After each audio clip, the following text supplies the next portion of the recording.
Hello, welcome to the Alt-ernative podcast. Today we have a special guest. We've got Matt. Matt runs a few different podcasts, but today we're going to specifically be talking about one called Occult Disney. Something, if you've been following the podcast for a while, me and Aaron have sort of stumbled across and ended up getting hooked into and just going deeper and deeper down the rabbit hole of occultism, entertainment, Disney. It all sort of links up. So yeah, introduce Matt. And I mean, to start with, could you give us, the audience, a bit of a sort of description of what you would define occultism as, or occult as, and sort of just a well-rounded view of it as a whole? Yeah, we sort of hit up the whole occult idea as basically just being hidden. So that can come in many different forms, of course. That could be just where the source material came from. We find that is often a very interesting rabbit hole to dive down to find out what was the original like, who made the original, what kind of connections did they have. Occult could be magical things. When we started out the podcast, we started with Fantasia, even though Snow White is the first movie, uh, basically because we're like, oh, this is kind of you could say Walt Disney himself or the Disney company casting a spell, then continues it, like most of the things we associate with Disney and more you can find in Fantasia. I mean, there's characters, there's like mermaids in there that later look like the mermaids in Peter Pan or the Little Mermaid, so these different symbols keep coming up. So we're keeping an eye out for those. I mean, there's the occultism, like the dust in the air and the Lion King spelling sex, which is fun, but it's not, we'll bring it up when it happens, but that's not the main focus, So we are looking a little more into what do these mean? How do they shape people? How do they shape our minds? If you like Disney, you don't like Disney or not. If you're living in Western civilization, something about that has probably influenced, the way we do business or live our lives. Yeah, because in the West, you sort of made, you sort of like, you have to like Disney. If you don't like Disney, you're not part of the Western tribe. So going through school, you'll have I don't know, days in school where you have to dress up as Disney characters. So it's sort of embedded into our society from such a young age that these are the movies that are bringing us up. These Disney, they're the ones that are teaching us the most. I think there was a statistic I saw somewhere that the first biggest thing that you consume as a human is oxygen, and the second biggest thing that you consume as a human is entertainment. And when Disney plays such a big role in children's lives, that's literally bringing you up to think that these certain ideals that they possess are right, but there's an underlying message that Walt Disney has been putting in Disney. It's like, you know, my partner on that, the paranoid American, who does conspiracy comic books and stuff. I just got chatting to him about Fantasia, and we just got in a groove where we started talking about these. And he used to work at Disney World. We both like this stuff, but it's kind of more empowering to know what you're watching, to understand it, what the art is. I think the movie we both ruined the most for ourselves is probably The Sword and the Stone. Um, the Paranoid American in particular was very happy that we got through Robin Hood without souring the film, so that was nice. But most of the films we come out liking when we finish. It's not like we're like this is a dark presence that's a scour on civilization, but there are things where you have to be like, what's in here and how is it influencing people in good and bad ways, and funny ways, quirky ways too. What are some of the quirky ways you've come across that how it's influencing society and children watching consuming the entertainment? There's different, there's definitely different phases. Like what Disney's doing now is we're currently we just did the Black Cauldron. We're going to do the Great Mouse Detective. So we're in the middle of the 80s still. So, if people thinking about Disney in the past 10, 15 years, we haven't gotten to those. And I think we're going to stay animated. If Disney I don't like is most of the live action remakes. I don't even care if they're woke. They can be woke. That's fine.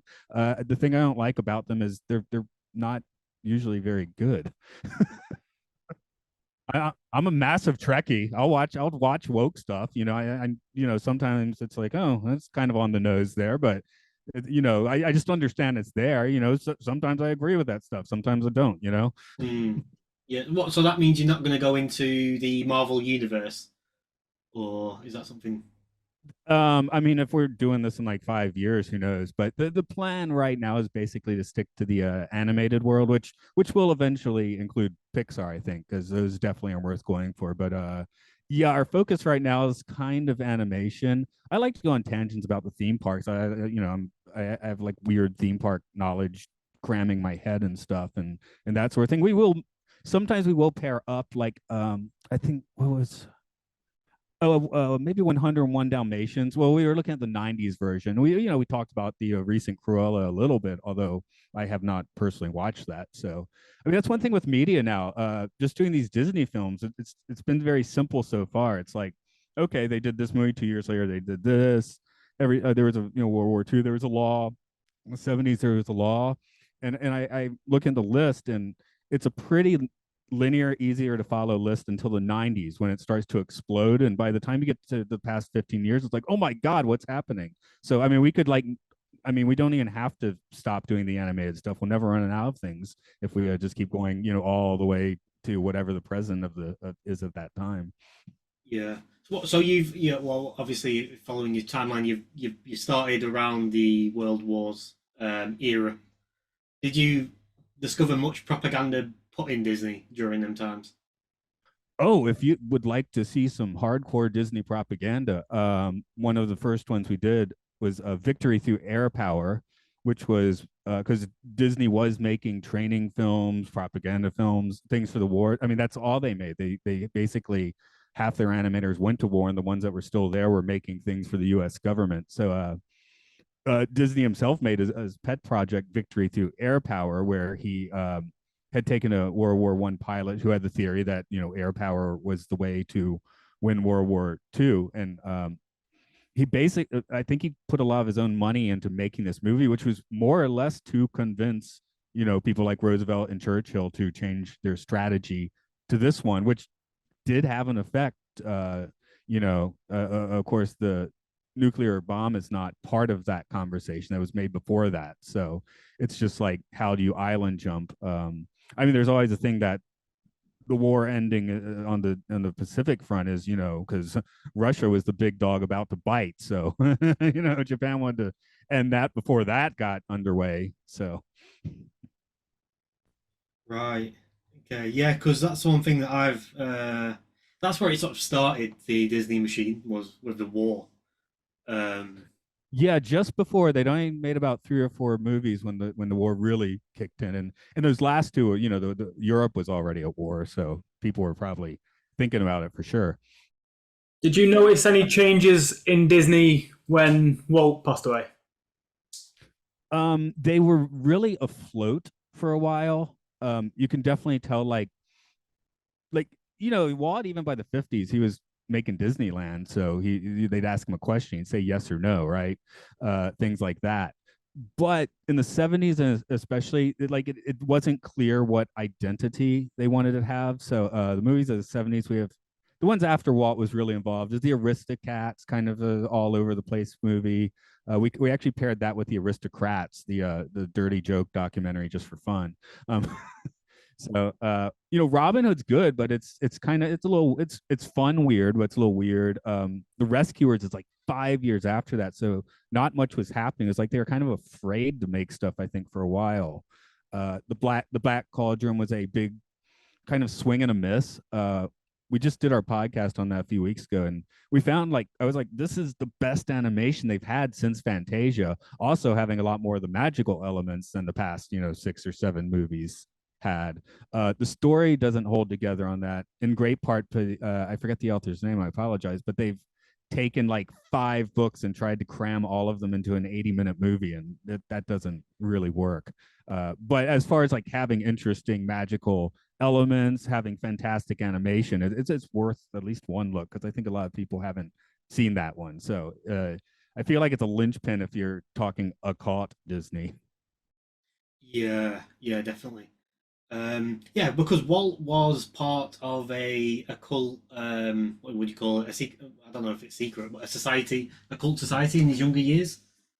Not so secret. It's kind of like the Masons for kids, and it's kind of French name. I apologize. I sometimes I don't have all the names in my head, so let me like pull up his wiki page. But yeah, he was in it. It was basically like he's a Boy Scout. You know, I mean, I was in the Boy Scouts. The Boy Scouts have its own like kind of weird secret society thing, which is the Order of the Arrow, and they have their ordeal, which is like kind of a Disneyland version of say a secret society initiation or something, and then you can move up in the ranks, and you're supposed to like it's kind of mysterious. So the Boy Scouts have it. Let's see, Walt's version. If I can track Was the it the name down. Rosicrucians?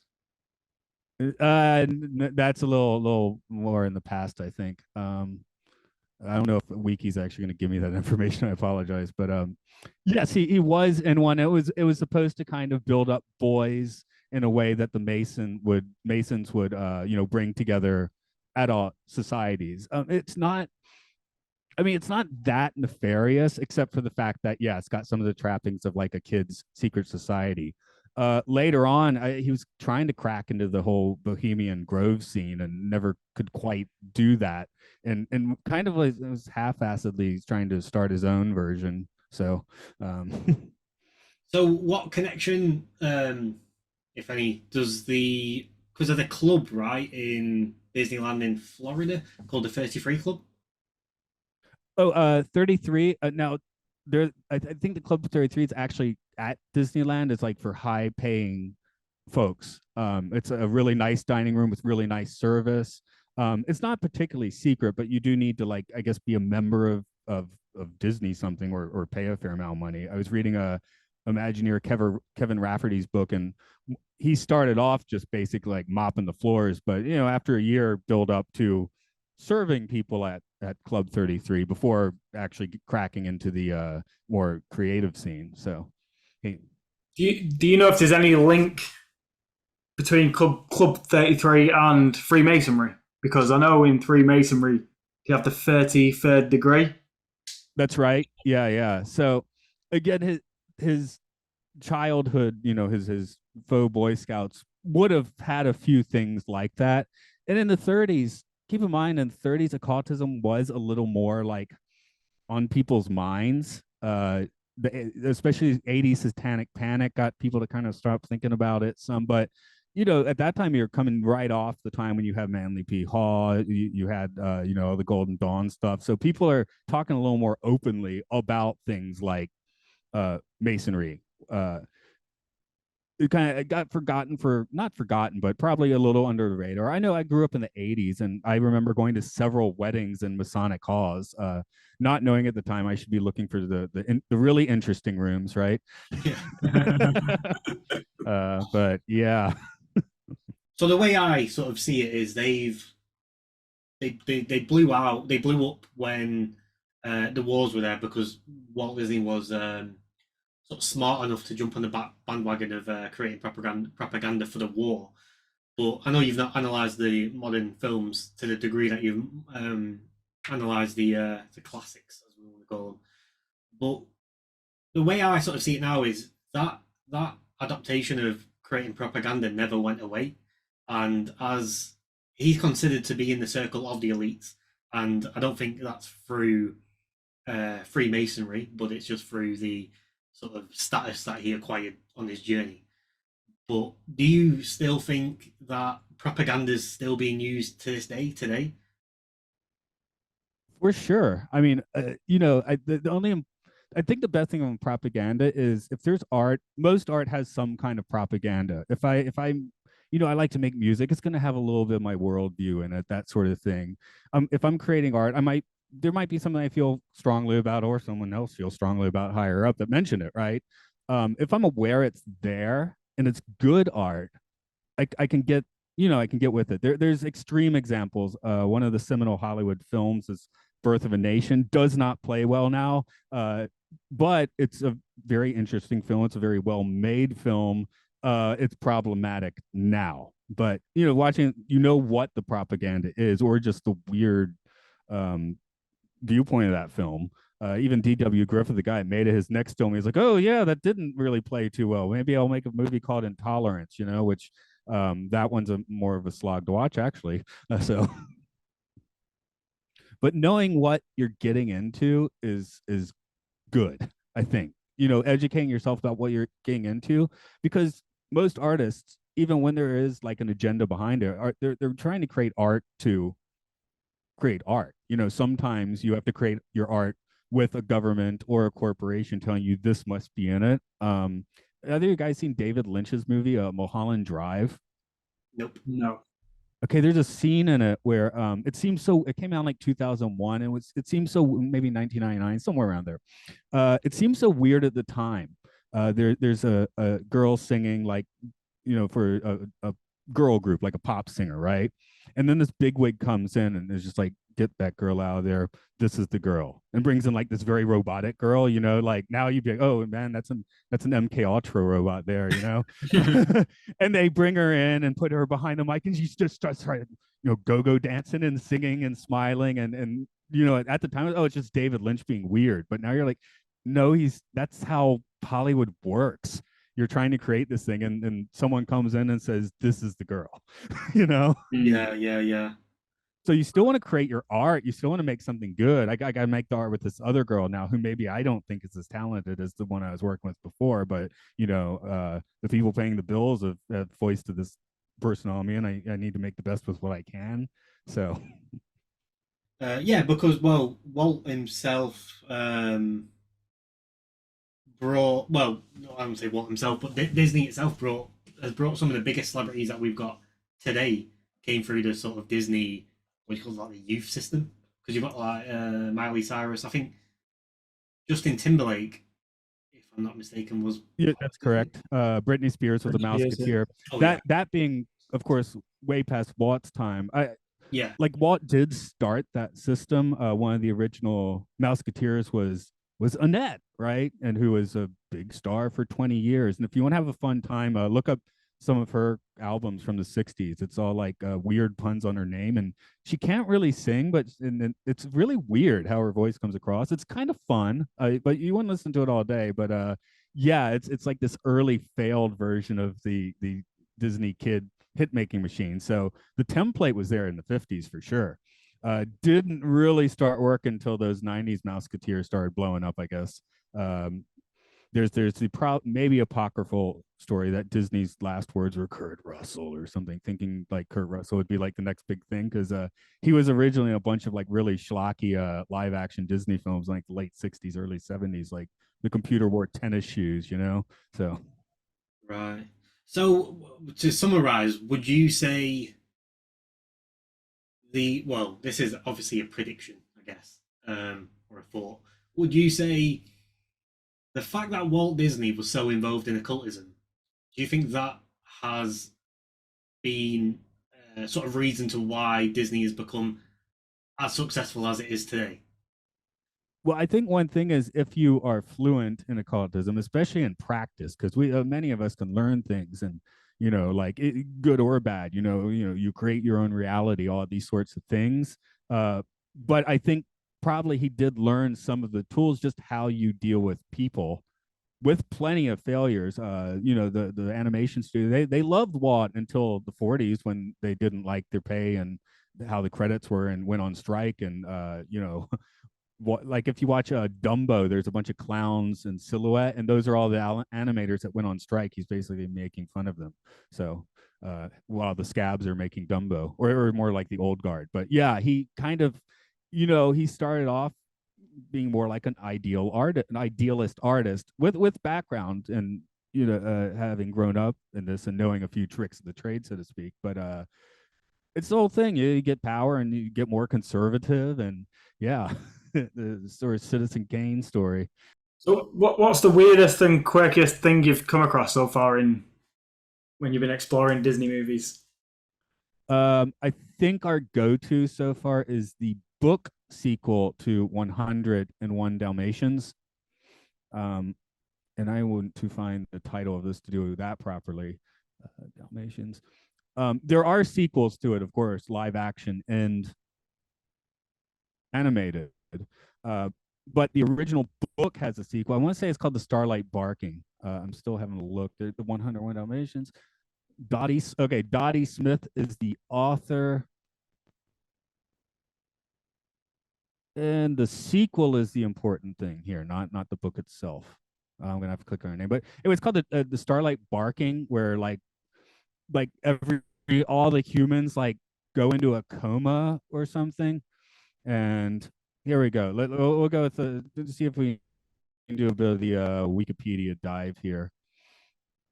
Let's see. The Dearly family and most of the Dalmatians of the first book still live in Corolla, blah, blah, blah. One morning, the dogs find all other living things besides dogs cannot be wakened.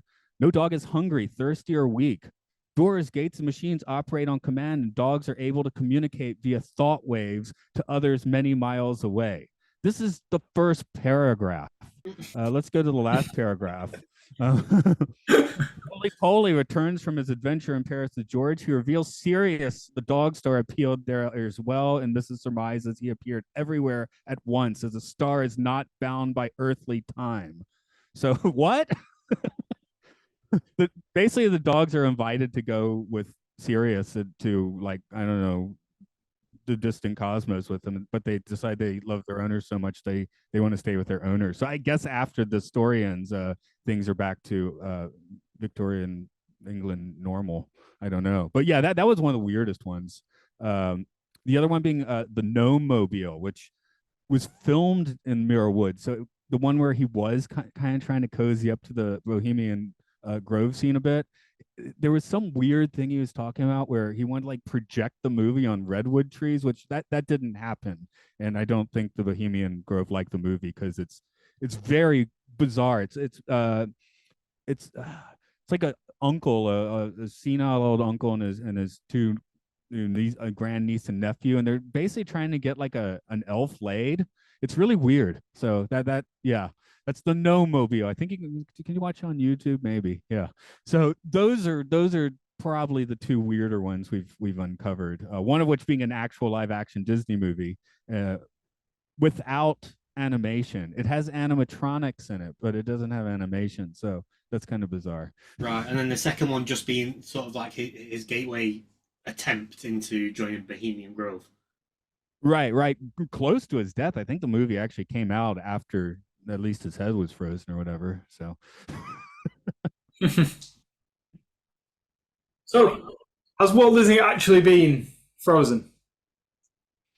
was that well, I think part of that rumor comes from the fact that there was an actual attempt to freeze somebody like somewhere around that time, like a few weeks later or a few weeks earlier. So Disney might have been looking at that. He knew he was dying. So but I actually saw a few articles about like cryogenic companies. Like, think about it, even if you get frozen, what if the company goes up? How well are they maintaining these bodies, especially after everyone they knew is dead? Like, like so imagine like a really smelly chamber of like leaking tanks or something. I guess I don't know, but yeah, when you start thinking about how businesses actually work and how a cryogenics business would work, you're like, whoa, if they're running it like the Walmart, things aren't going well. So Yeah, that's actually so true. Like you can, well, how much is it to go through that process? oh, I just think it would depend on what year you're in and who you're talking to. And I mean the fact that if you guys are like sitting in a mansion there, that's cool, but I don't think any of us have the money to even look into that. I don't think they list the rates on their websites. I mean, I wouldn't know where website to go to. It's more of a thought experiment where I'm just like, well, if these companies are really running, they're going to go under quickly. What do they do with their, who takes care of the stock? Have you seen that film, Idiocracy? Yeah, that came to mind. That was government. They just bury the place. Yeah. No, I was actually while going through that rant, kind of replaying a few Idiocracy scenes through my mind. Yeah. There's a few celebrities that I don't know how true this is, obviously, but they're rumored to be on the list. Have sort of pre-signed up. I think Tom Cruise is on there. Well, he's certainly head Scientologist, not head Scientologist, but the poster boy. Yeah, he's up there in Scientology. Do you know much about Scientology and the big attraction to it? I mean, I saw the South Park episode, right? I've skittered. I've read a few books on it. Not the actual. Well, I'm not, who knows? Maybe I should read an actual Scientology book. I don't know. I was visiting my friend in Tokyo. It was actually just before a pandemic. It was late 2019, and I stumbled across like in near Shibuya, which is like central Tokyo. I found this like massive like Scientology, like not quite a skyscraper, but giant granite building. So yeah, Oh wow, that's weird. I know I sent my buddy the photo of that because it was so imposing. And yeah, in the front windows it just had like a bunch of Dianetics books. So Yeah. in Japanese, of course, well, Japanese and English. So yeah, there's an international crowd coming through Tokyo. I know you've said you've not delved too deep into the modern Disney films. Not with my occult Disney analysis. Have I seen some of them? Yeah, sure. How do you see this ESG agenda affecting Disney in the long run? Do you think they're going to stop going down that path, or do you think they're too deep into it? It's weird with streaming. It's hard to say because nobody knows what makes money and what doesn't anymore. If it bombs in the theater, I guess you start rethinking things a little bit, right? I mean, the thing to do is, if you want to really push that, make something good. Because people that are going to see what's going on with it are going to see what's going on, right? So, um, I'm trying to think. My daughter's 14 now, so we were watching. This is more like 10 years ago where we were kind of watching some of the newer, up to Moana. I think after Moana is where we kind of fell off the wagon. So I would say post Moana, I don't know. Like, let's take the Little Mermaid. So okay, they've cast a is she American? I don't know. But they have black actress playing Ariel. That's fine if she's good. I've heard she's the best thing about the movie. The problem is the rest of the movie is apparently terrible. So if the movie is good, people would even if you're like, well, I see it. Getting back to Star Trek. Discovery. I like Discovery. It's got a whole lot of like they have a lot of non-binary characters, which are used well. If you have good characters, then sure, go for it. Why not? If you have bad characters, I guess the thing is like, how much do you show to your kid? So Moana is my last. I was very. We watched Moana a lot. We like that. Yeah, we saw Frozen a lot. Toy Story 3, and I'm sitting here like I don't feel like there was anything like particularly. Actually, Toy Story 3 for my not for my occult Disney, but we did that recently for my another one of my film podcasts, and we were getting to the point where the messages in this movie aren't very good. If you remember Toy Story 3, we got Woody going off and leaving his friends in the attic to fester and rot forever. We're like, that's not cool. Like when we were talking, like we weren't looking for a conspiracy or anything in it, but when we just started breaking down, like what is this movie saying, and all of us like we like this movie, but when you start like breaking down the message and it's not very good, it's like accept your fate and leave your friends. Is that it? I don't know. Yeah. Well, there was something I was doing some reading last night on Disney, and there was one thing which came up where it was saying if you actually analyze a lot of the Disney films, the underlying message that they're sending isn't good. It's a lot of like you're saying, a lot of it is turn your back on people who are around you, turn your back on parents, turn your back on friends, and aspire to be like one with yourself, and you are the hero, sort of thing. Which Well, is Disney notoriously kills the parents, right? yeah, yeah, yeah, yeah, yeah, yeah. The well, there was some. I think, yeah. Was it in every single Disney film, or at least most Disney films? There's been one tragic death, which hasn't been a good message of death, or something along them lines. It might have been before. I'll just go for the first through for funsies.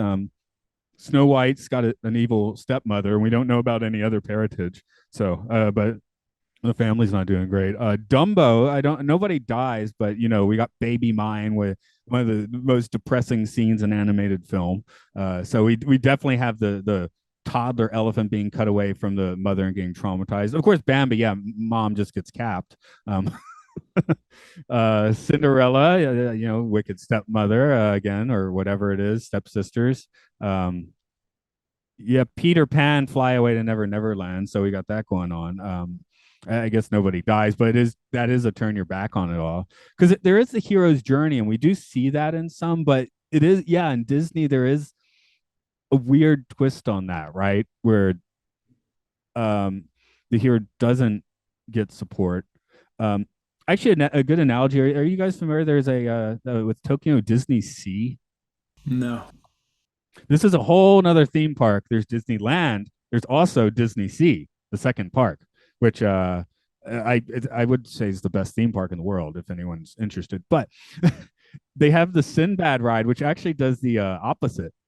Sinbad's Magical Journey. Now, when it started, it was, you see Sinbad and he's going with his, his crew, which is the actual legend, like screwing up everybody, right? Doing horrible things. That people weren't happy with that. I guess I actually did ride that version. I thought it was funny. I thought it was like the evil. It's a small world. It's a boat ride like that. Uh, they changed it. Now it's got an Alan Menken song, a very good Alan Menken song. It starts off with Sinbad, and everyone loves Sinbad, and they're just sending him off with goodwill, and he's going around the world and helping everybody in the new ride. It's all the same ride scenes. The narrative's just been changed a little bit, and I'm just throwing that out because that's like the opposite of what we see in most Disney. Yeah, that's true. Well, that because it's catering to a different audience, or is there another reason for that? It might be partly that. It might have been Tokyo Disney Resort is run by the Oriental Land Company, which is, I mean, they're just licensing it all, right? So they Right. make the decisions. Okay. Um, uh, California Adventure opened the same year as Disney Sea, and that park was a fiasco for several. Still is to a certain extent. They finally got some good attractions in there, but it wasn't well thought out, right? So there is a little bit difference, I guess, with the American Disney and the Japanese Disney scene, for Yeah. sure. Right. So, sort of on the back of what Aaron was saying about, well, with the ESG and how long will Disney last, with deploying the ESG strategy. What I think it was on, I don't know if you listened to Joe Rogan's podcast, but I think it was on there. He did mention once, um, about how the old film industry used to be. I don't know if he said if it was in New York or was it Chicago. The original, well, I wouldn't say original, but the old It film. started in New York, and I mentioned D.W. Griffith. He was the first guy to go out west, basically, just based so the people phoning up the money wouldn't be on set, asking questions. So Mm, other people started doing that. I've recently had a run in with, not a run in, but a Buster Keaton obsession reignited. So it talks about he made his first shorts in the late 1910s and then was in Hollywood by 1920. So yeah, the Roaring Twenties, I guess, is when Hollywood really, they said the movie Babylon, trying to show you every um, extreme taken in the 20s, and a lot of it's not far off base. As reading a book now called it's called Of All the Gin Joints, just going through a bunch of stars from the silent period to the studio period to almost modern times, and talking about their ridiculous drunken exploits, and then providing their drink recipe at the end. I think Disney's in there somewhere. So, what one thing is Walt Disney was like, he wanted people to know Walt Disney. He didn't want people to know him. He wanted to know the guy that didn't smoke and didn't drink. You famously until recently could not drink in Disneyland at all. But the guy was chain smoking in his office and getting a back rub and having a fifth of scotch at the end of the day. yeah, yeah, yeah. Yeah, because you can't drink in there now apart from in the 33 Club, right? Is that the only place in Disneyland where you can get alcohol? I think maybe these Star Wars areas you can now, but living in the mountains and raising a kid, I haven't actually been to any parks for the past 10 years or so. Oh, So yeah, very true. Yeah, but what was the not?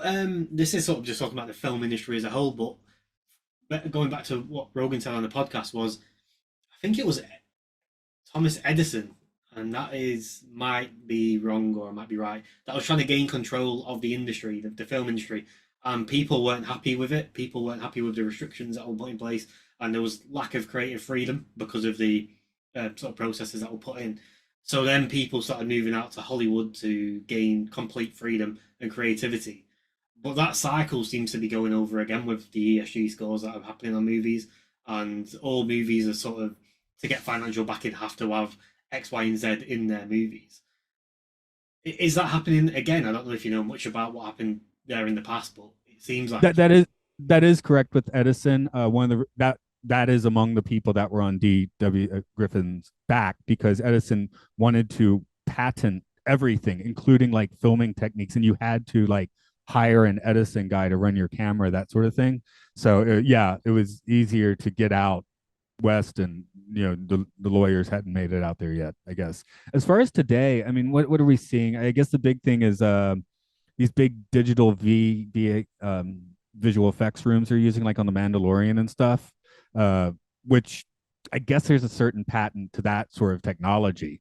That definitely, because now the studios with money can, or the resource at least, can make anything on screen. I mean, I think it's been clear that especially the past 20 years, you still get some micro budget indie films. You get these massive $100 million plus films. You don't get much in the middle anymore. And I mean, when you look back at film history, most of the really good movies were in the middle. I mean, something like Pulp Fiction or The Godfather. I mean, those weren't massive budget move. They weren't small budget, but they weren't massive budget, right?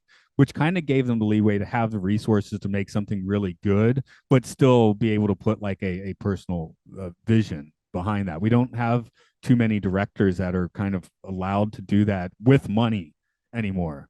So do you think that's what explains the reason why the quality of movies has sort of fallen off a cliff a little bit over the past 10 years or so? I'll keep it in, I'll keep it in Disney terms. Look at that live action Pinocchio last year. I don't know if you saw it. I haven't watched. I'm not going to watch the whole thing, but it's a train wreck. Pinocchio's creepy. Jiminy Cricket's scary. Everything looks bland and weird. It's kind of uncanny valley. Directed by Robert Zemeckis. He made Back to the Future. What's going on? I mean, he also made the Polar Express, so whatever. But so it's not like there's not a precedent. But yeah, I mean, do I want to go see James Mangold, not Steven Spielberg? Yeah, I want to go see the new Indiana Jones movie and see what an 80-year-old Harrison Ford can fly his plane into, as I assume one does. I guess it's Disney now. We're not. I do talk Star Wars in other podcasts, probably not on Occult Disney, but yeah, one thing, like The Last Jedi is my last Star Wars movie now. I mean, I don't know how you guys are on that, but I actually like that. I actually did like the message in there that basically anyone be a Jedi, It's not like you have to be like some special thing. And then that last movie was like, oh wait, no, redo everything. Yeah, scratch that last movie. That didn't work. So yeah, I wasn't so into that. I am finding myself, because I grew up in the 80s and 90s, and I was super into Marvel comics, right? I was super into Star Wars, and I'm getting so burnt out on them now. I went to see what was the last Marvel movie? Guardians of the Galaxy 3. I hadn't actually gone to see a Marvel movie for a year. I think Doctor Strange was the last one. And in the past, I would have run out to see all of these things. And anyway, I took a 40-minute nap. My theater going mate told me. So I think I'm burnt out on that. I'm pretty burnt out on Star Wars. Like I said, I'm a dyed-in-the-wool Trekkie, so I do lap that up. But that's as I said, it's just, yeah, something about that connects to me. Even if I can sit there and be like, oh, that's kind of a weird. Do I want that future? I'm not entirely sure. I want to be on that spaceship. I want that holodeck. Or do I? Maybe I don't want that holodeck. Come to think of it, that's like, that's. I did some. I made most of my podcast artwork using AI stuff, with a lot of discernment and work. But yeah, working with some of the AI stuff quickly hit the limits. And that's going. I know city offices, including some Tokyo ones, are switching their basic services to Chat GPT now. So that's creepy. So if you call in or send an email to them, AI is going to respond to you. It's not going to be a person. That's the future that we're heading to, right? Yeah, and the news article is like, they theorize that workers can save 10 minutes a day with this. I'm like, huh? That's not why. That doesn't even make sense. but I came out thinking like, I wonder if how much this movie was written by AI, possibly. There's a writer strike now, in part because of that thing, but the studios could be like, turn out a script with a computer, see what happens. Yeah, yeah. Well, you kind of forced it, right? If you're in that situation. I think I forget his name now, but I don't know if you've watched Black Mirror. Um, I've seen some bits and pieces. The other podcast I do is the Twilight Zone, so obviously Black Mirror comes up with here and there. yeah, I forgot his. Do you know his name, Aaron? Who wrote it? Charlie Brooker. That's the one. Yeah, he tried using ChatGPT for the episodes, but he couldn't find it work. He couldn't find because Black Mirror is renowned for being sort of so close to home, but so out of the box at the same time that it just pulls on your heartstrings in a completely different way. But he had trouble using ChatGPT for it because he couldn't find that it allowed him to think out. Allowed the series to go outside of the box too far. So that's one thing with ChatGPT where it's quite restricted. Is it's not really going to take you to that next level in terms of innovation. Yeah, one of I guess my the more amusing hijinks we've had in the occult Disney is where Thomas put the aristocrats joke into Chat GPT to create a new one, and the result it wasn't gory, it wasn't necessarily offensive, but it was disturbing, and it Right. wasn't funny, Hmm. except for the fact that it wasn't funny. I mean, that kind of made it haha funny. Um, I know a few months ago, uh, I think that's all well died down for the time being. All the fake AI commercials, possibly have people send you a few of those. And the first two, I was like, this is hysterical. And then a day later, there's the third and the fourth, and then I'm like, oh, please stop, because they're all the same. Like things start like melting into other things, and the world explodes. That seems to be like all of these. So that's not creative. And I mean, this is just algorithms predicting what should happen next. I mean, is that true intelligence? It's hard to say. Although you could argue that a big part of human intelligence is simply our ability to try and extrapolate what happens next, which is the same thing. We do it differently for sure. So that is where I find that argument interesting, because it's like, it's not really intelligence because that's all it does. And it's like, but is maybe that all we do? Can can humans even define human intelligence properly yet before they try and define special intelligence? I mean, science has no proper explanation for consciousness, so you can go into mechanical the brain chemistry model that it's all just, but I don't know. I've had enough experiences. I don't think I'm going to go with that. So Yeah. Hmm. Where do you see the film industry headed in the next, well, I say 10 years? I think we're already watching one. There's going to be a major streaming crash. I mean, we've seen what a modern entertainment crash kind of looks like because of the pandemic stuff. The stuff that came out like 2020, I guess, for entertainment wise, still had stuff filmed, right? 2021 was kind of rough. I mean, doing other media podcasts, we're talking about movies. Like, did this even show in a theater? Like, we don't know. Is this a TV show? I don't know. One of my favorite movies last year was the weird movie, the kind of fake Weird Al Yankovic biopic, and I don't know where that showed. Is that in a theater? It should have been. I liked it, but yeah. Yeah, because do you know who Bert Kreischer is? Comedian. I do not. He just released a film called The Machine, but there's nowhere that's showing it in the theaters in the UK. I think there's two, isn't there, coming in Scotland? One in Scotland and one on an island off Scotland. Yeah, so we were trying to find somewhere to watch it, but there's nowhere to watch it. Yeah, I guess living in Japan, that's been a thing for a long time. I don't see many Disney movies in the theater because if I do, it's going to be dubbed in Japanese with no subtitles. Whereas more not adult movies, but maybe more movies for older people will have Japanese subtitles. Though there are both options a lot. So and then comedies tend not to play in Japan because comedy is the last thing to translate well. So my buddy and I that on podcast films, we're like are there comedies anymore? It seems like, because like an MCU movie just is supposed to be like splattered with jokes, and did that just happens and stuff like that. So I mean that's a that's a slow collapse of film in a way. I think movies and TV is going to get more blended. I'm a sci-fi geek. These Star Trek and Orville episodes are getting longer. Like I watched last season of the Orville, and the episodes are practically movie length. Like, so am I watching a movie now? You have things where it's like, oh, 10 episodes, and it's like a really long movie. And I don't know, having seen a few of those, I'm like, well, cut it down to a movie then, and don't Yeah, waste my exactly. time with Because these. you're watching some of these 10, 8. Well, even if some of them are 6 episodes long, and you're like, they've just wanted this to be 6 episodes. It doesn't need to be. Some of the full episodes are just filler episodes, just to fill out what they're trying to put out there. But yeah, what you're saying about movie length, I know Stranger Things, for example. I don't know if you've watched that. That had what was it, like a 2 hour episode in there? Yeah, the last episode was 2 hours.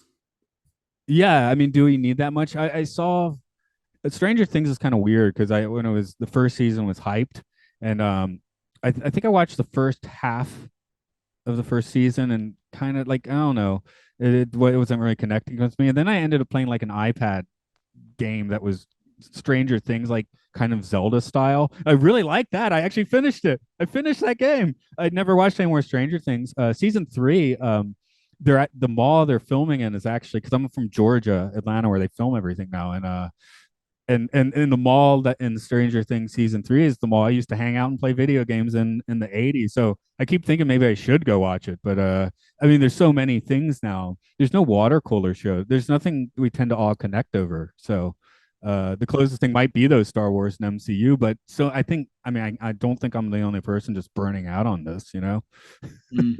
Well, I used to watch all the MCU stuff, and then after Endgame, I felt a bit burnt out from it, like you said. That's what I say, and I hear more and more people saying after Endgame, it's called Endgame. Yeah. Yeah. I think the last one I watched was the most recent Spider-Man one, only because it's a bit nostalgic with Tobey Maguire in it. Same here, and I didn't rewatch it because I never felt the need to. So, just going back to Disneyland or Disney World, Florida, right? yeah, I just, if you want to know where I've been to all the parks in Florida. I've been to both Tokyo Disney's. I've never been to the California one, but I'll sit around and read books written by Imagineers, so I can probably talk about it some. Okay, have you been to the one in Hong Kong? I have not. No, I when it opened, I actually did know about it, and that was when the internet was still like kind of a magic mirror. So I was kind of like watching what happened there. And then opened, it was like the things there are really good, but there's nothing there. Which I assume they fixed that by now. There's probably a few more attractions, but yeah, that was I just remember when it opened. It's like everything that's there is great, but it's like one ride per land, if that. So Yeah. Anyway, going back to my point. So I remember reading something about Disney. I know. Do you know DeSantis is the mayor of Florida, or is it one more time? DeSantis. Oh, right. Yeah. Yeah. Did Disneyland Florida get some of their tax benefits taken away because of the disagreement with DeSantis? So this has a fair amount of history behind it, and this is actually interesting Disney stuff. Buying up the land, Disneyland in California doesn't Disney doesn't own much land there, so they can't expand much. And there's a bunch of like cheap gift shops and crappy buffets right around the property. So the idea was in Florida to, and I will get to your point, by the way. Just doing the history here. So he was buying the land through proxies. So he just made up a bunch of companies and sent them to Florida and had them buy the land. And it was for Disney, because as soon as people knew Disney was buying land there, all of the property rates would just go through the roof. So he was trying to keep it on the down low. He died before they even broke ground on that stuff. His plan was to build it Epcot as the experimental prototype community of tomorrow. That's it. So he was going to build his own city where I guess Walt Disney was going to reign as as emperor, the techno emperor or whatever. Companies are going to innovate here. Everyone here works. If you retire, I guess they kill you or you leave. I don't know.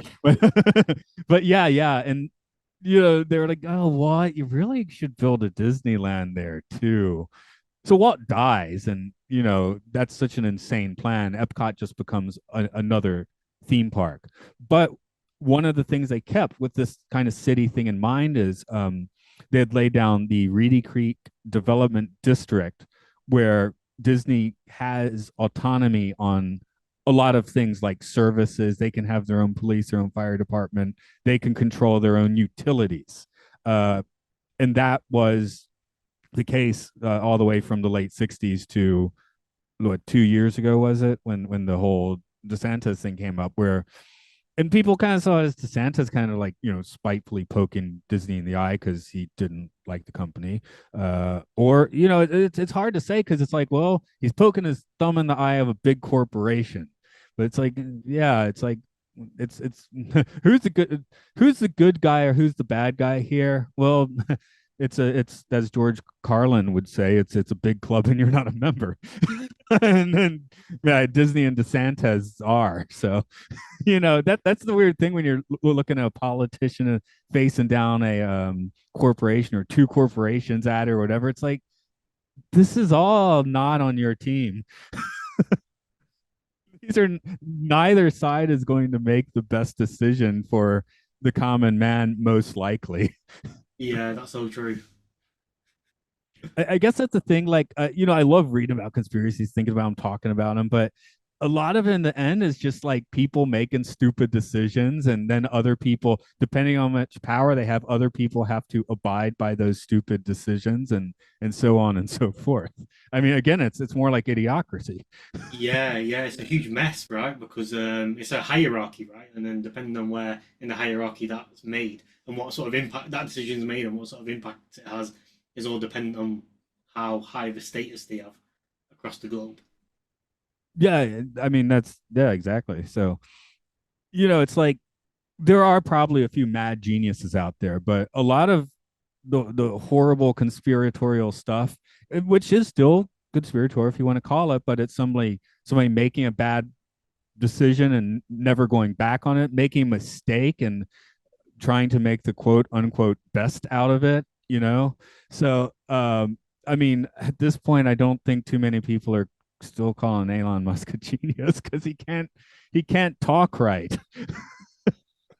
Well, he could be a robot. He could be an alien. He could be Oh, anyone. that'd be cool. Okay. If he's David Bowie's man who fell to Earth, then okay, at least he's more interesting that way. So. It's weird because I read a book about him like 10 years ago, and I'm like, man, that doesn't even that's before the story even began, really. So because I see these YouTube videos or screenshots of like what SpaceX is planning. And man, I'd go to the supermarket and buy like NASA flight tapes, when I was a kid and watch them.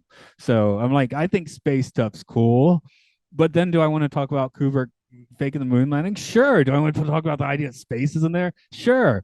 For my day to day, it doesn't really matter if space is there or not, or if we landed on the moon or not. I find you reading about the engineers who put Apollo together, the running on a threadbare computer. That's fascinating. And but then, hey, sure, why don't we talk about how Stanley Kubrick made the perfect hoax and then let everyone kind of sort of not really know about it when he made The Shining. That's a fun story, you know. I think Paul McCartney is Paul McCartney, but I've done a bunch of reading on Paul being dead and looking at pictures that thinking about the weird things on Beatles album covers. Yeah, I want to hear about that. The less you believe and the more fun you can have with knowledge. Yeah, that's true. Just sort of reverting back a little bit, you mentioned when I asked where the filming industries or movie, TV, the entertainment industry is going to be in the next 10 years, and you said there's going to be a streaming crash. What what's going to come off the back of that crash? Is it going to be because obviously you see like Amazon Prime have got partnerships with certain labels, I think you want to call them. Netflix obviously have Netflix originals. Is that streaming crash just going to leave it up to these corporations to keep Disney, for example? I know Disney's lost a lot of market share, but are they going to just keep? Is the entertainment just going to be held within these few, five, six companies, I corporations? I think it might yes and no. I think the music scene, what we saw with the music business, is probably what's going to start happening with the movie business. There is still major label music, but like if say Miley Cyrus puts out an album and it sells like 2 million copies, that's a massive success now. But in the '90s, you need to sell 20 million. You need to sell like 10 times that. And I don't know how much full of myself I am with music, but I feel like a lot of the music that I listen to, and I make music too. So, I'm listening, I'll just come across something and that somebody made in their bedroom, and I'm like, hey, I kind of like this, and I get hold of that. And honestly, I probably forget about it in a few months or a few years. A few things stick around that I listen to a lot, but like again, there's no water cooler music. There's no music that everyone listens to much anymore. Japan has this major, or New Year, they have a big TV special. It's called Kohaku, where they have all the male musicians and female musicians do a singing contest. And there's always one big smash J-pop hit of the year that they kind of like, you know, focus the show around, maybe have jokes about that or presentations about that. In the past few years, it's come up like, well, what was the big song of this year? There wasn't like a song everyone like knew and everyone gathered around. And I imagine like maybe in the UK and in the States, it's like even more so. Uh, just Yeah, that's really true. But what a good example, well, a good sort of thing I picked up on is because I not too often, but I do go to pub quizzes. Do you know? I don't know if you're familiar with. It's a British thing, I think, a pub quiz where you'll go to a bar and they'll just do a quiz there. And what they always have a music round in there, and I've noticed, not myself personally because I'm not too well versed with like old school music, but 70s, 80s, 90s, when them songs come on, people are quick to know. I know that song, it came out this year, it's by this person, and they know them answers to them songs. But when you look at modern music, stuff from, I'll say, probably 2000 and maybe seven onwards, you don't know when that music came out exactly. You can't remember what year it came out. You struggle to know exactly what the song is, who sung it, because they're all sort of intertwined and they merge into just one sort of era of music. Whereas I don't know, in the past it seemed people who were enjoying music were more connected with music, and now there's just a massive disconnect with all sorts of music that comes out. yeah, I mean, I guess this is our technological just change of how we have reprogrammed ourselves because I could let's start putting on a positive spin and maybe I'll get dystopian somewhere in there, but like you get to choose exactly the things you love now. You need to kind of look for them a little bit. And a lot of people just stop at the first, the take the first exit off the ramp, right? But you got to look, like think the music you're taking in should make you feel good or fill you with energy or something, if you're listening to the AI Beatles song, there's a little spark missing there, I think. A little more of a spark missing there. But yeah, pre-internet, the movies were like, here are the 5 movies coming out this week. I mean, that's 5 choices. I guess that's pretty good. Now there's like who knows how many things coming out every week. So you kind of need to, maybe read around a little bit, be willing to watch 5 minutes of something and say, hey, maybe this isn't for me and not waste your time with it. Uh, Things like that. One of the reasons I think I do so much podcasting is the way I decide what I watch now is what I need to podcast next, which if I have a night where I have like I can watch anything, it's kind of exciting, but at the same time, like, man, I feel like I'm probably doing better on the nights when I'm, kind of like working. Ah, yeah, because you've got a So bit more structure to what you're actually consuming that way. and I'm actively watching it. I'm taking notes as I'm watching it. Sometimes when I do the podcast, I don't even glance at the notes. But the whole point is I'm thinking about it the entire time I'm watching it. And that's a problematic thing to do. Watch something and become hypnotized by it, because if you are not actively watching, you will get hypnotized. Sometimes you want to, sometimes it's fun. That's where it's good to know like where it's coming from. So if it does have something you support or don't support, and you know that ahead of time, it doesn't necessarily, you know, change anything about the quality of what you're watching. Yeah. I guess from that model, because me and Aaron, we do a book club. So what the reason why we've done the book club on the podcast was basically we know we need to read more to obviously gain more insight. But when we're reading, we're not we are taking obviously the information in, but we're only taking it in, let's say, stage one. Whereas if you take notes, you're analyzing the book, and then we come on a podcast and discuss it. We're actually consuming that book sort of tenfold with the amount of sort of debate that we have about it, amount of thinking that we have around it. And it's a similar thing with the movies, right? Because a lot of people, or most people, would watch a movie for a form of escapism, whereas you're watching it for actively, and it's more than just escapism. You're watching it to actually, I don't know what the right word is, like respect the film more. You're Understand what's underneath the hood, that sort of thing. yeah, I did a yeah. film.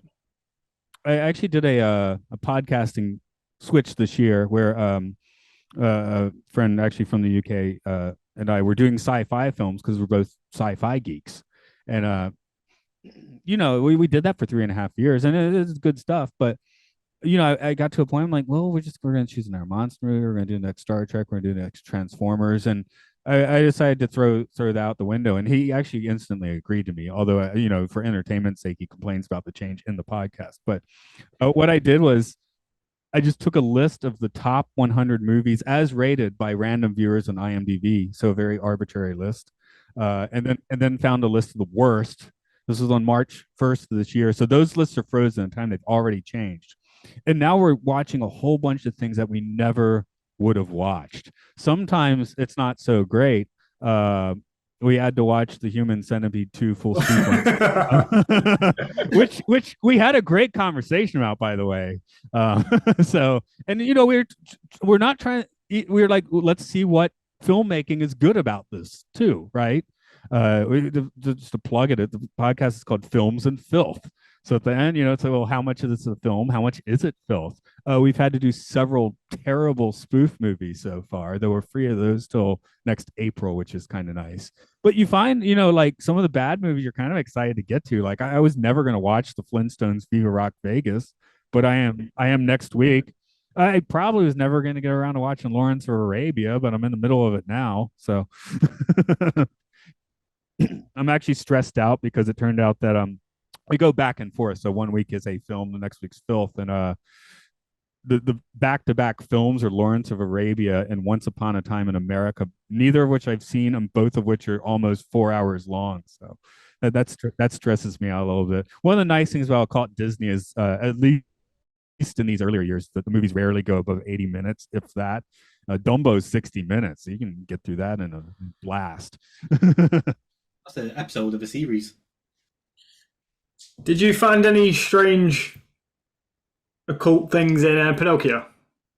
Oh God, yes. I would. One thing I'll say about Occult Disney is I am not a listener yet. It's such an information dump. Thomas the Paranoid American is usually coming up more with the magical stuff and the in the background, where I'm usually as the film geek coming in with all the production stuff, what the company was doing at the time, and that sort of thing. But Pinocchio, yeah, it's written in the 1880, something like that. A lot of it is actually talking about Italian politics of the time. There's occult symbolism to the fact that Pinocchio is made out of pine. You can throw in some Gnostic stuff here, where Geppetto is a bit is kind of a demiurge, because once he creates Pinocchio, he's kind of Pinocchio's god in a sort of way, but demiurge god, the god who created you but doesn't know anything beyond that, which that does come up a fair amount in Disney films too, and a lot of films, just where someone creates a situation. Winnie the Pooh, there's the popular meme where you just put a different mental disorder on each of the 100 Acre Woods characters. You could also look at like Christopher Robin as sort of the demiurge, and that's sort of the different ways to interpret that, because he's created this world that he's kind of in control of, but they go off and Pooh and his friends do whatever without Christopher Robin really knowing what's up. And I mean, there's the kind of goofy movie from, not a goofy movie, that's a Disney movie, but we did, when we did the 77 Many Adventures of Winnie the Pooh, we doubled that up with Winnie the Pooh Blood and Honey, thinking we'd never watch it otherwise. It's not a particularly good movie. It is kind of a cash in, I think, in the end. We did decide that the bizarre monster costumes for Pooh and Piglet were pretty cool. But so we gave, that's one thing. That's one of the reasons I like talking about the bad movies too, because I don't want to be a guy that just looks at something and says that's bad and then talk about why it's bad. Like some of my favorite stuff, like especially talking about the Twilight Zone, I found myself being most critical about the episodes that I really like. And I'll just sit there punching holes in them. I like this, so let's punch some holes. Let's see what happens. Where if I watch something, quote unquote terrible, I want to find like the things that did kind of work, things that are interesting. In that way, I was joking about watching spoof movies and Human Centipede, but I'm like, well, I never want to watch that again. But I see where director Tom Six sort of like, for what he was doing, he actually did it well. It's just something that almost nobody wants to watch. The goal was achieved, so you could see it as a very successful movie at the same time. Our guest on that, like, he was like, I got the Blu-ray box set, and at the end, what is a film or is it filth? It was like, it's filth, and then just in the background, you're film. But yeah, I don't really like, I like to have fun with this sort of stuff. One of the reasons that I think with the Cult Disney that we kind of groove so well is Paranoid American, that's conspiracy theory stuff, but he's making comic books. He's having fun with it. He's making a comic book about about Kubrick faking the moon landing. That the power of humor, the power of laughter is very important, because say you want to tell someone truth, if you don't have a good joke, it's like the allegory of the cave, you're getting killed. Well, and that's why stand-up comedians are so great at sort of depicting what's actually going on with the world, because they say it in such a friendly manner that it's easy to listen to, it's easy to understand. Yeah, I drive around sometimes. I got a 13-year-old iPod that only works when connected to my car. I can't connect it to my computer, so what's on there is on there. I got I got several Bill Hicks albums, several George Carlin albums, even some David Cross, Patton Oswalt albums, and I just keep listening to the same comedy albums because I can't change what's on the iPad. I'm like, so Bill Hicks and George Carlin, those guys would be super canceled now, right? Yeah.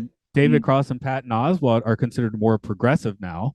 But I'm listening to these albums from 15, 20 years ago, funny as hell. And I'm like, they get canceled too now.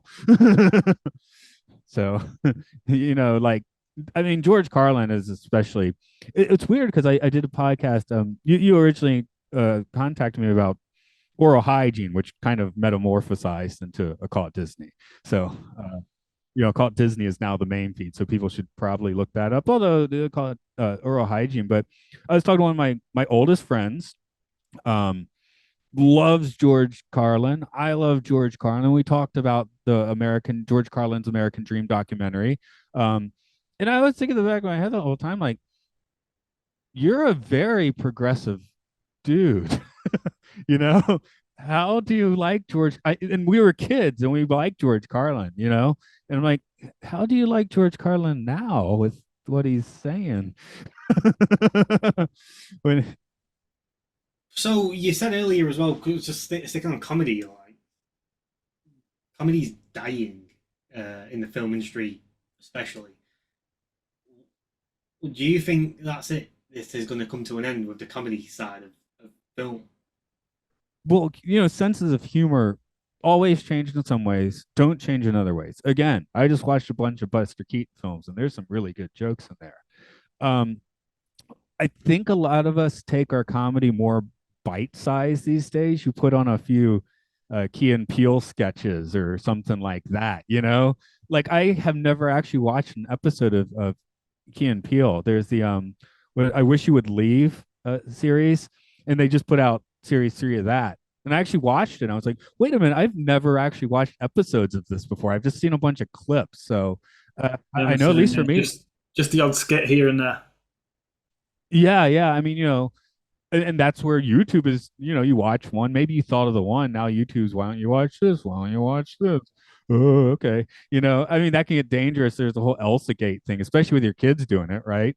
Um, weirdly, my daughter never watched much YouTube, but I guess it was, yeah, the clips were still kind of crappy 10 years ago. But yeah, when I want to laugh at something, again, a lot of the comedy's baked into other movies, and a lot of the comedy we just watch in little bite-sized chunks. It's fun to sit around with your friends and just trade random sketch comedy clips or just weird comedy clips.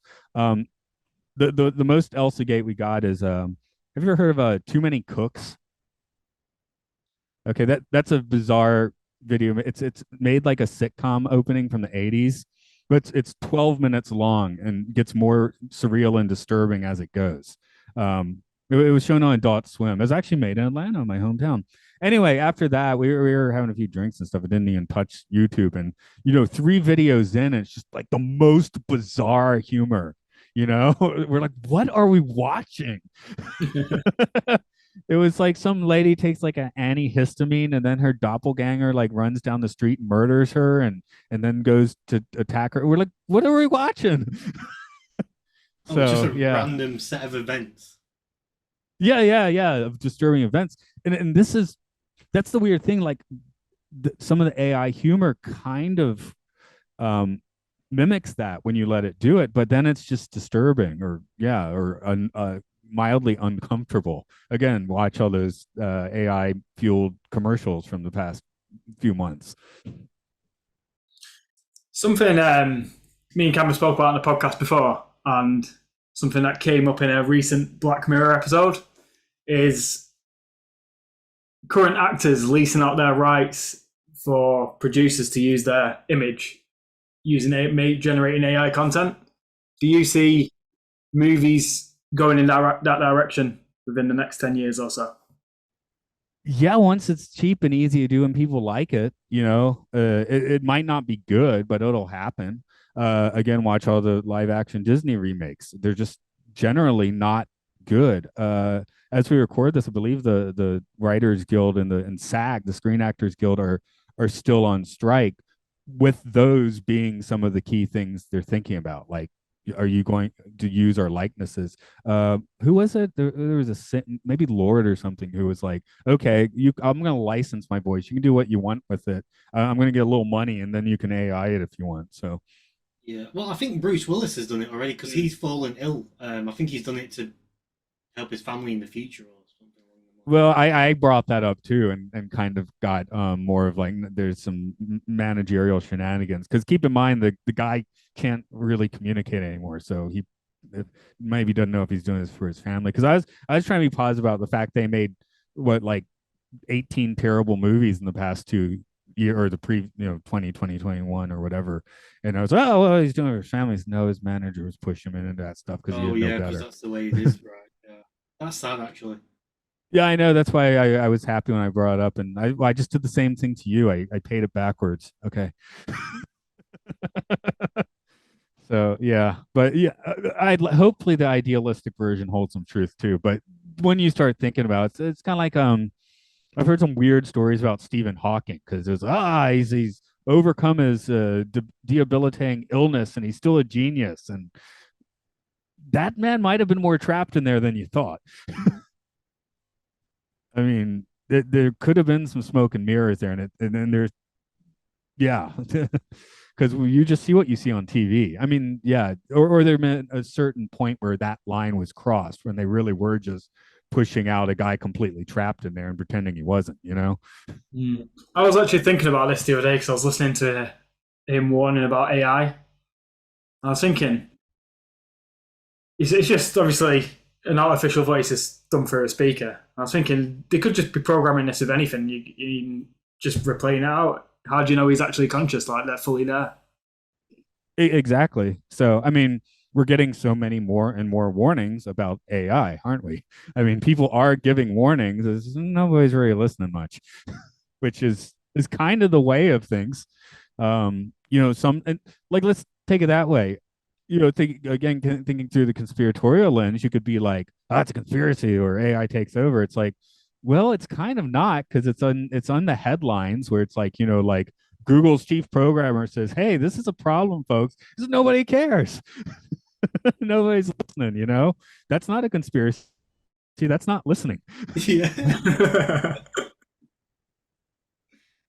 That's true. Well, with what you're saying about Stephen Hawking, this is probably conspiracy. Well, obviously is, but having the ability to clone someone to say a certain message with the use of AI is something which will probably happen if they're doing that sort of they're doing them sort of antics with Stephen Hawking's anyway. In that, We are so worried about we are all so worried about deep fakes 3 years ago, and we're like 8 steps past that now.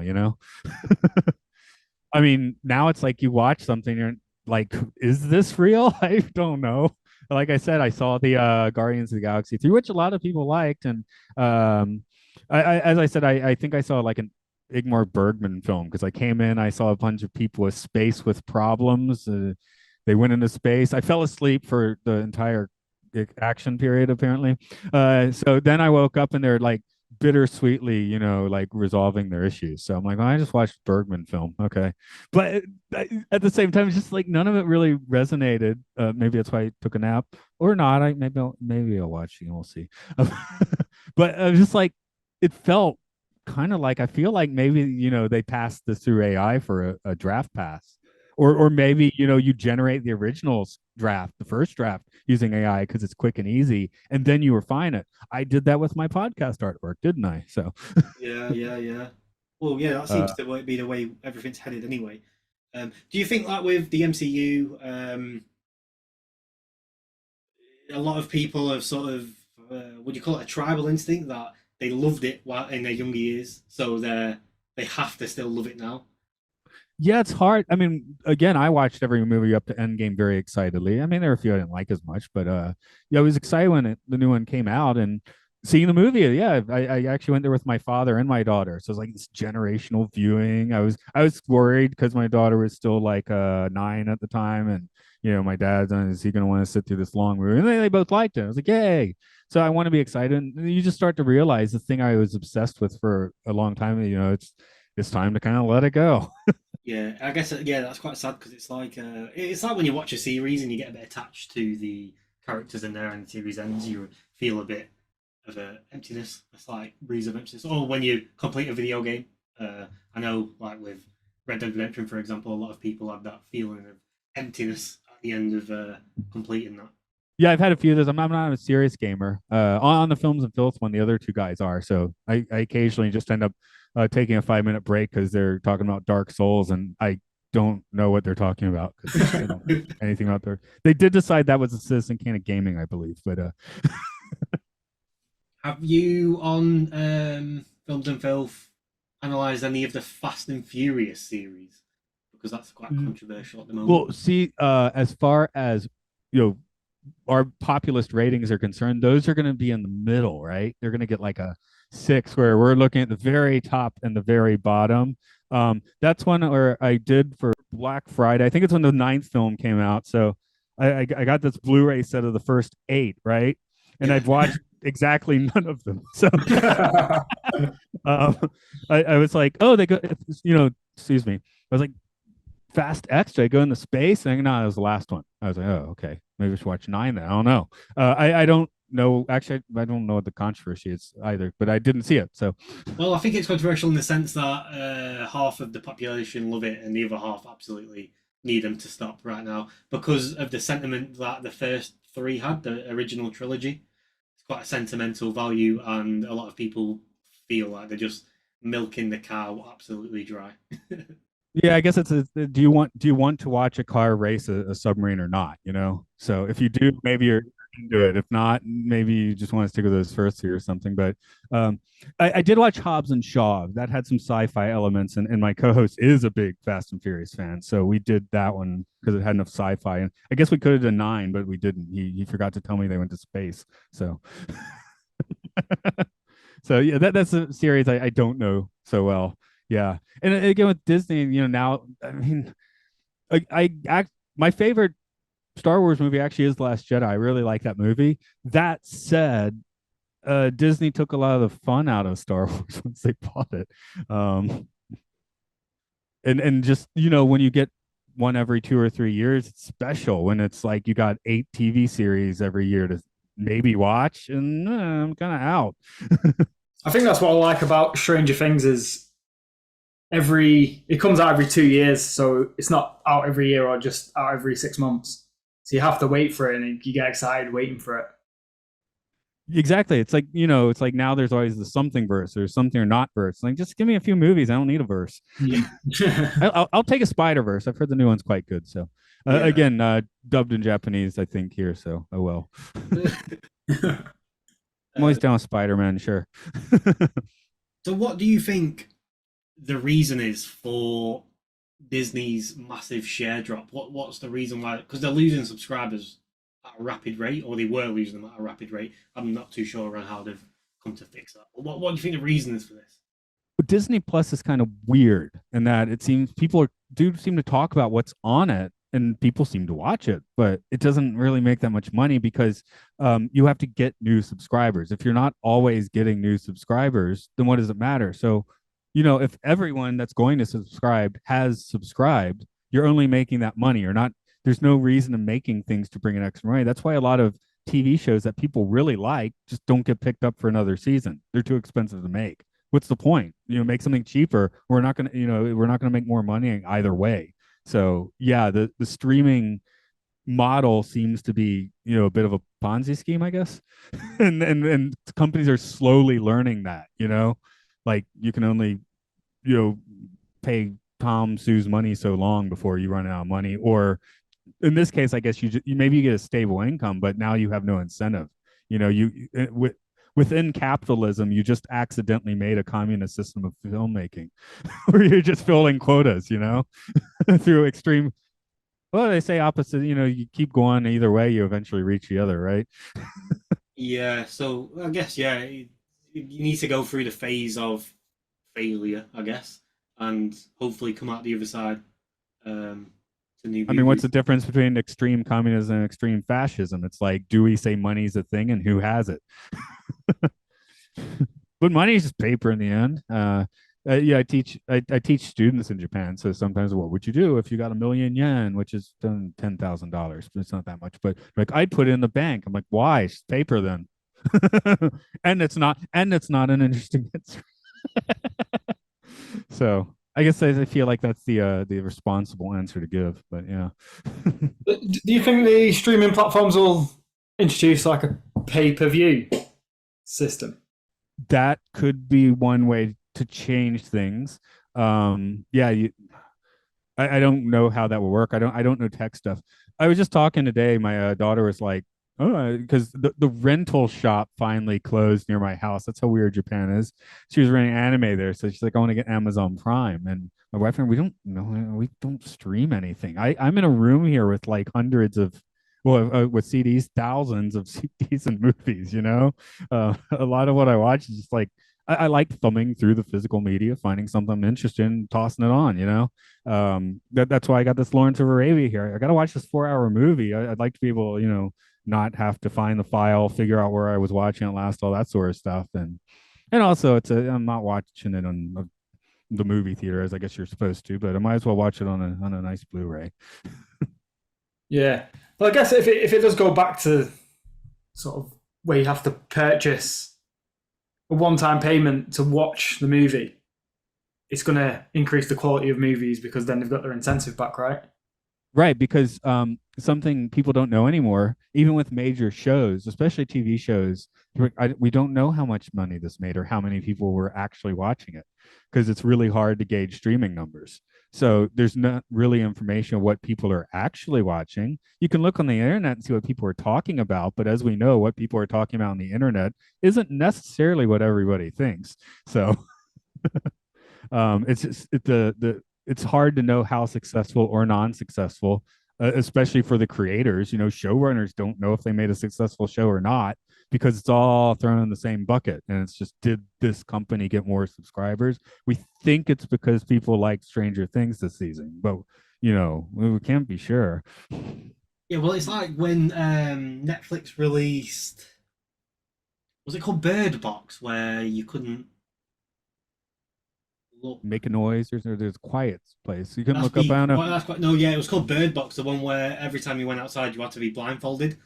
But anyway, when it doesn't really matter what the film was, but when they released the film, they also in their marketing department released loads of memes. So really sort of amateur created or amateur looking memes out there, just to circulate the web, and that just generated sort of like the attraction to it where I'm missing out and I don't understand the joke because I've not seen it, and I'm missing out on what this meme means. I'm missing out on the joke that's been put out there, and that will channel a lot of people to go and watch that.